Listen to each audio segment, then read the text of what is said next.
आगामी पंचायत राज एवं स्थानीय निकाय चुनावों को लेकर राजपूत समाज एक्टिव हो चुका है। इन चुनावों में आर्थिक रूप से पिछड़े वर्गों को लोकतंत्र में समान अवसर दिलाने के उद्देश्य से ईडब्ल्यूएस आरक्षण लागू करना पूर्वी राजस्थान के क्षत्रिय समाज का प्रमुख चुनावी मुद्दा बन चुका है।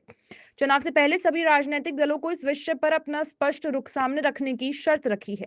ऐसे में आइए जानते हैं कि आखिर पूर्वी राजस्थान में राजपूत करना क्या चाहते हैं। पंचायत चुनावों में ईडब्ल्यूएस आरक्षण को लेकर सामाजिक एकता मंच के तत्वाधान में अलवर के खेड़ली में आयोजित पूर्वी राजस्थान क्षत्रिय महासमागम को संबोधित करते हुए मंच के मुख्य ध्वजावाहक शक्ति सिंह बांदीकुई कई मांगे रखी हैं। इस महासमागम में पूर्वी राजस्थान के 10 जिलों की 39 विधानसभा क्षेत्रों में हजारों की संख्या में क्षत्रिय समाज के लोग पहुंचे। समाजजनों ने एक स्वर में राजनीतिक प्रतिनिधित्व बढ़ाने, शिक्षा रोजगार में समान अवसर और ईडब्ल्यूएस आरक्षण से जुड़ी मांगों को मजबूती से उठाया।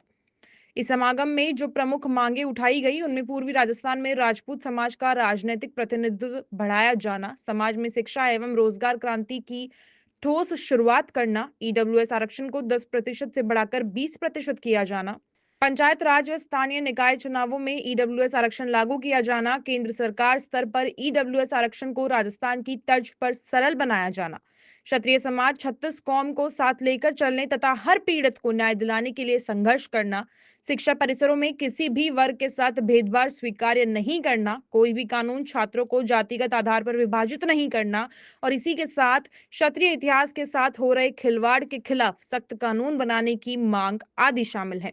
इतना ही नहीं बल्कि समागम के दौरान शक्ति सिंह बांदीकुई ने कहा कि सभी राजनीतिक दलों ने पंचायत राज चुनाव से पहले ईडब्ल्यूएस आरक्षण पर अपना रुख स्पष्ट करना होगा, अन्यथा समाज लोकतांत्रिक तरीके से अपने अधिकारों के लिए लड़ाई लड़ने का स्वतंत्र माना जाता है।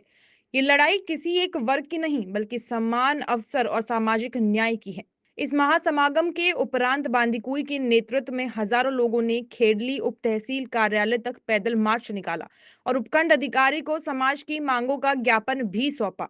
मार्च के दौरान ईडब्ल्यूएस आरक्षण और सामाजिक समानता के नारे गूंजते रहे। इस दौरान मेघराज सिंह रॉयल ने कहा कि सबको साथ लेकर चलना ही लोकतंत्र में सबसे बड़ी ताकत है। उन्होंने कहा कि शिक्षा और रोजगार किसी भी समाज के भविष्य की सबसे मजबूत नींव है।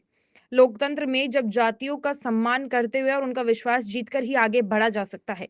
किसी भी संस्था को जातिवाद फैलाने का माध्यम नहीं बनना चाहिए। वहीं इस कार्यक्रम में शामिल क्षत्रिय समाज के लोगों के स्वागत में हेलीकॉप्टर से पुष्प वर्षा की गई, जिससे वातावरण उत्साह और सामाजिक एकता के रंग में रंगता हुआ नजर आया था। ऐसे में अब देखना यह है कि क्षत्रिय समाज की इन मांगों पर सरकार क्या रुख अपनाती है।